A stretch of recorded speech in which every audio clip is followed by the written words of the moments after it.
从这个 entrance 一路往下走，就到我们的 project site 了啦。大家好，我是帅，今天带你来看房。今天我们一起去 find out 一下，目前为止在 Bukit Jalil 真正可以用脚走路到这个 Pavilion Bukit Jalil 的新项目。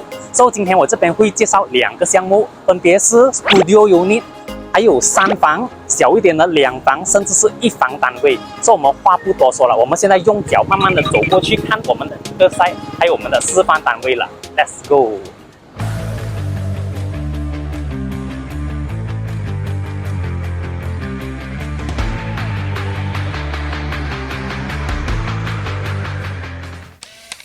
很多人都知道 Pavilion Bukit Jalil， 但是也是会有一些观众他们对 Bukit Jalil 不是那么的熟悉。我这边就简单讲解一下啦。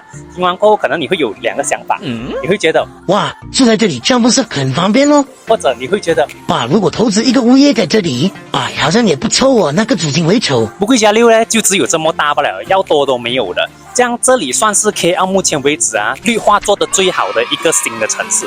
这样这里呢，它除了有一个大型商场啦，它还有一个很大的 recreational park 大型公园，同时间它也是有 IMU 的那一个医疗中心，然后也会有大学 APU 甚至是慈济国际学校，然后这里也会有华小，同时间呢，这边也有一个18个洞的高尔夫球场。所以这边可以算是 amenity 相当的齐全的啦。Pavilion Bukit Jalil 对面也会有一个新的大型医疗城然后同时间刚刚没有提到了 Bukit Jalil 是目前为止一个 township 里面有4个 LRT stations， 一个这样神奇的地方好像很不错哦。是很不错。Bukit Jalil 是被4个 highway 包着的地方了，想都知道会有多么方便呢。像这4条 highway 分别会有 Kesas Highway， 其实是连接在 Shah Alam 那个方向的，还有 Max Highway 咯 ，Iber Jaya 连接点来的。KL Seremban Highway 它就是 pass by Bukit Jalil 的主要通道，往 KLCC Mid Valley 的方向跑的。然后 Bukit Jalil Highway 呢，它就是连接着这个 KL Seremban Highway MR2， 甚至接到去Puchong 的那个方向的。然后我们最多 traffic 人流量的呢，就是 from Upang Road Mid Valley 那个方向，我们往南部走下 Awam Besar。Awam Besar 也是我们 Bukit Jalil 的其中一个通道之一了。刚刚从 Pavilion 那边走过来，大约用了半首歌的时间，就来到我第一个要介绍在 Bukit Jalil 卖得很 hot 的 Studio Unit Flex Sovo 了。来看一下。OK， 这个是一个占地3.09 acres 的 freehold mixed development 来的，分成2个 block， 总共分成2个 phase 啦。所以简单来讲呢 ，phase 1它就会有490间 ，phase 2有240间。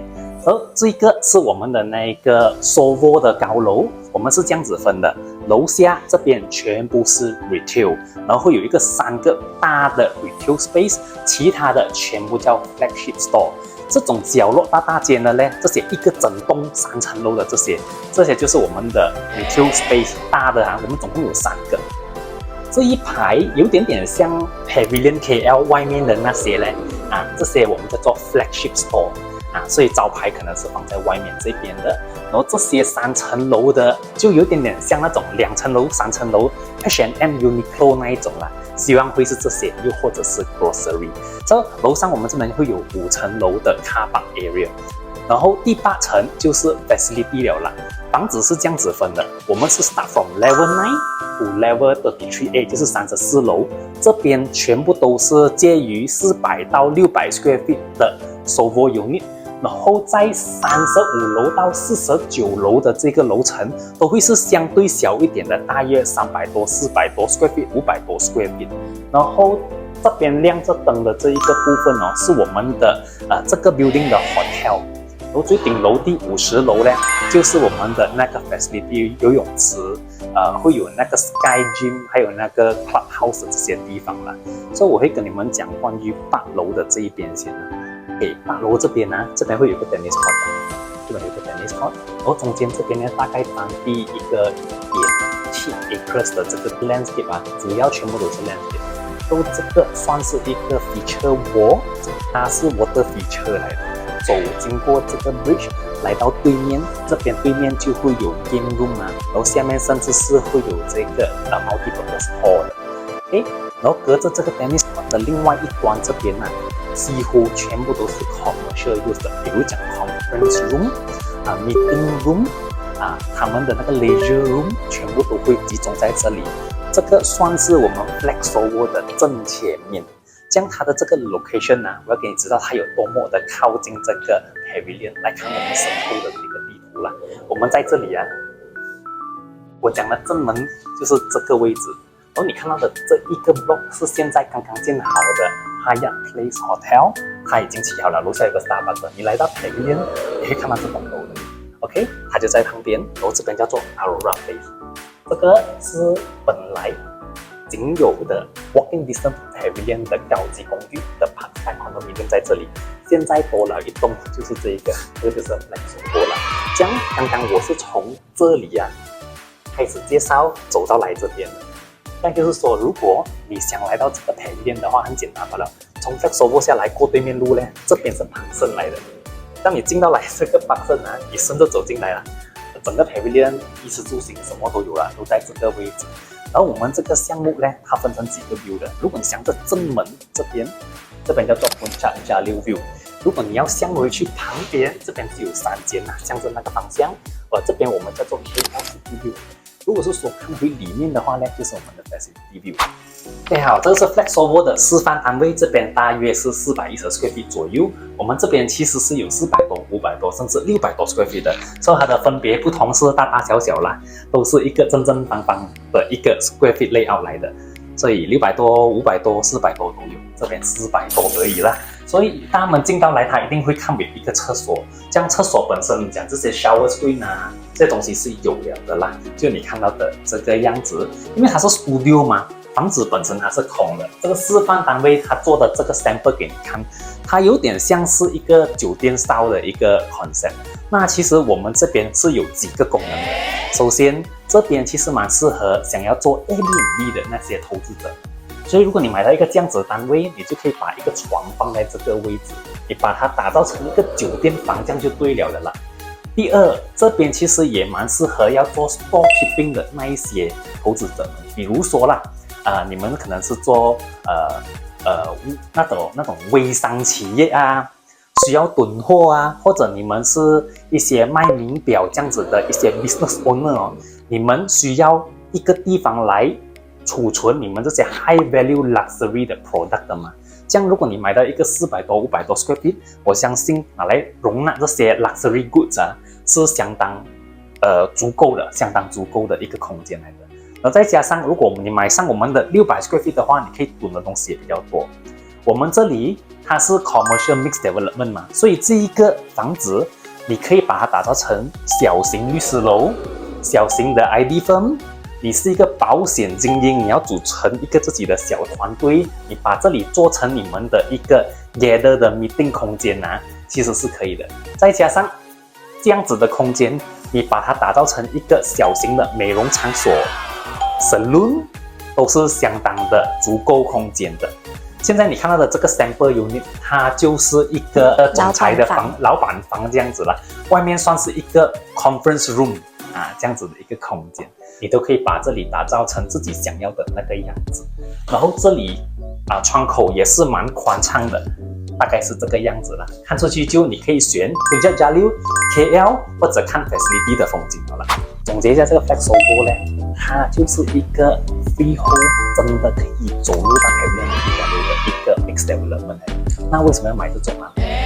你可能是一个很年轻，想要组织一个自己团队的人呢，我会觉得买一种这样子的 property， 比起买一个店铺来的更加轻松，更加有性价比。买一个店铺多少钱？买这个的话，400-500钱就交得到了，400-500钱就可以买到一个 party furnish， 一个这样子的studio unit，走下楼就有这样的环境，那个房子这样子。最重要，走入到 pavilion Jalil的。Jalil是项目那么多了，但是真正能走到的没有几个吧。那想要做，为什么要这样靠近 pavilion？ 那是因为当我们可能 lunchtime、OT 还是放工时间，走下楼都有东西吃。你的这样累了还要开车出去找东西吃，这样就差了一点点了。现在已经是2024年了，方便绝对是一个趋势来的。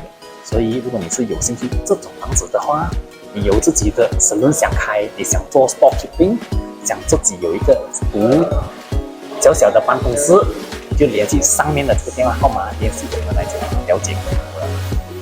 好，这个是我第二个要介绍走路到 Pavilion Bukit Jalil 的一个 New Launch 项目来的啦。像我身后这边就是我们的 Actual Site， 你看我们的对面这边看到那个白色的牌嘛 ，Pavilion Bukit Jalil。这边过对面路往下走就是 Pavilion Bukit Jalil 了啦。这边过去的话大概是600米左右啦。所以我们左边就是 The Trees by Exim， 右手边这个的话是 Asian Football Confederation， 它是那个足球协会来的，所以我们就夹在这两个楼的中间啊。所以这边是我们的主要进出口，所以从这里去 Pavilion 的话是相当靠近的啊。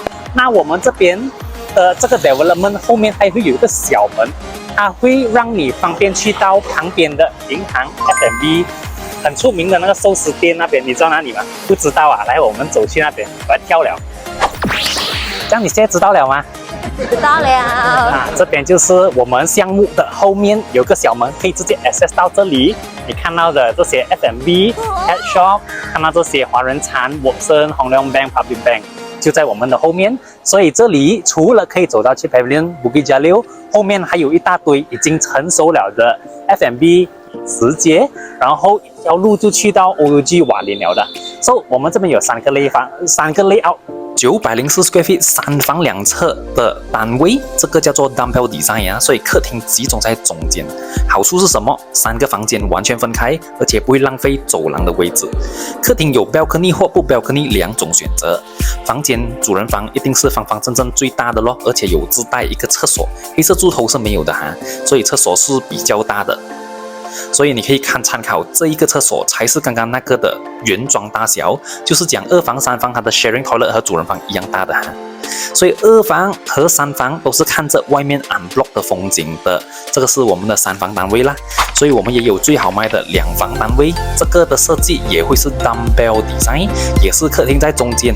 然后你可以看得到这个客厅啊，视觉上来讲比刚刚那个看起来再宽阔多一些些啊。为什么？因为它是4方方嘛。我们这边没有浪费多余的位置在走廊，2个房间4方方都是主人房的 feel， 连厕所都是一样大小，可以讲是2个主人房的感觉啦。我们这个款式有一个压在后面的你看第2个房也和刚刚那个房看起来不相伯仲啦，差不多一样的，都是向着外面的 view。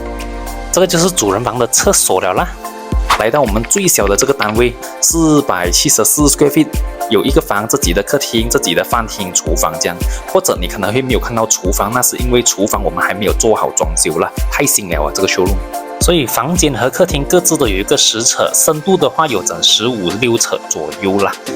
这是它的厕所，然后这样小都有一个压的哦，赶快预约来看看呢。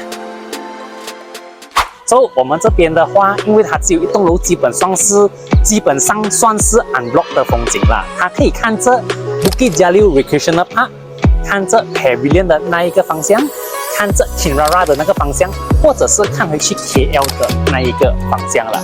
所以我们这个算是很 new launch 的一个新项目来的。你可以联系上面的这个号码，我会把比较完整的一些 info send 给你们看。同时间呢，我们这3个户型，3房、2房、1房，我们都已经有 showroom 了的啦。所以马上点击上面这个号码预约，跟我们安排看看这里的示范单位。